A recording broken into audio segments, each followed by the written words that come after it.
So I've written one of those, Okay. and it's around a piece that I found, which was around cantillation. So the Oh, trope, okay. um, So, ta'amim, as okay. they're called in Okay, Hebrew. so that's interesting. There's three different terms for this. In Yiddish, we call it trop or trope.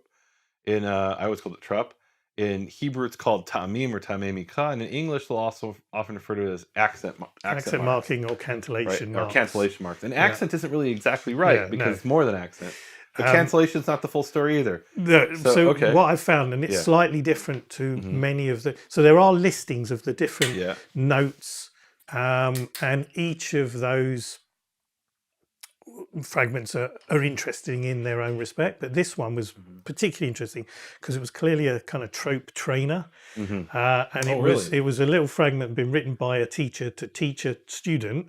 So Wow. he'd taken little excerpts of verses Oh, and made wow. sure that he'd covered off most of the note. I think pretty much all of the notes. I think Soft Pursuit was missing, Hmm. um, and and he'd written it out really nicely, Oh, wow. and written the names of the notes on the top Oh, next that's to so the cool. notes, and it was obviously a teaching thing. Hmm. So and the Ghanese unit hadn't seen anything like that before. They hadn't Hmm. stumbled across this one, so I wrote about what was different about that Very particular one. cool. So That's awesome. and obviously as someone who lanes Torah in a synagogue, so actually does Tell them what lane means. laning is reading but with chanting. Okay. So you read the Torah with, and it has no vowels and it has no notes, so you actually have to remember them. Yeah. It And has them in like the printed book, but in the but actual in Torah the scroll, actual it doesn't Torah have scroll, them. it doesn't have, it's Okay. literally the consonants.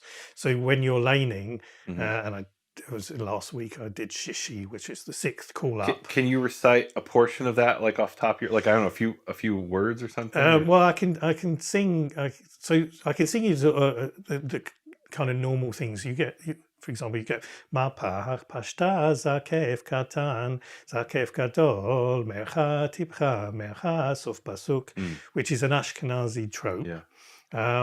And that's a fairly standard kind of Hmm. lilt to the Is reading. there a passage you know by heart that you can do with that? Or I'm putting you on the No, spot no, here. no. I don't Fair tend enough. to Okay. remember stuff because you sort of like Uh-huh. either you do it with a little bit of notice Okay. or Fair enough. you do it on the day and you may have to make up some of it because Okay. you're not sure of everything that's there.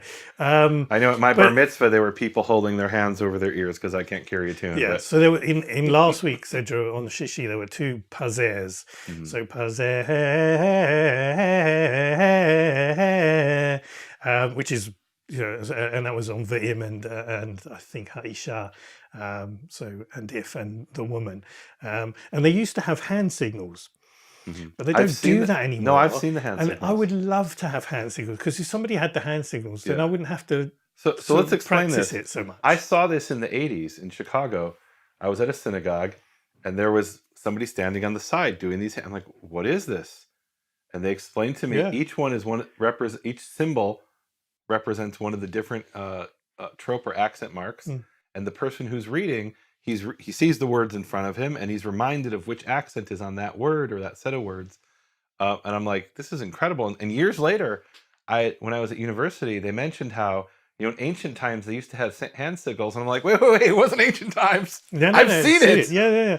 I've seen it in the It's 20th not, century, and I don't not know if people still do it. I'm sure somebody Yeah, still no, does it. some people So still it's do it. incredible that what was written down, as far as we know, by the Masoretic scribes, had existed in the form of these hand signals at some point, and maybe another point just in the form of a tune or a way of chanting, or as one scholar argues, prosody, meaning like it's that's what I said too.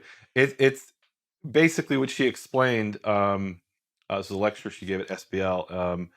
That It's just like every language has and I might be misexplaining it, but basically how every language has sort of like a sing song to A it, cadence. a cadence, a sing song, um, intonation in a sense maybe, and she didn't use that word; she used prosody. So I want to get this right, but basically that this recorded those speech patterns, and so and what's attractive about her explanation is that so we have this whole system of what the accents do and how they interpret.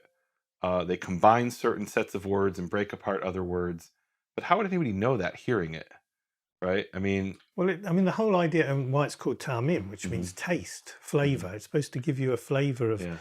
feel of the word more than just the sense of Well, the but word. tamim could also mean reasons or meanings, It can also mean right? So it's reason for so it was the way they read it conveyed meaning, right? yes.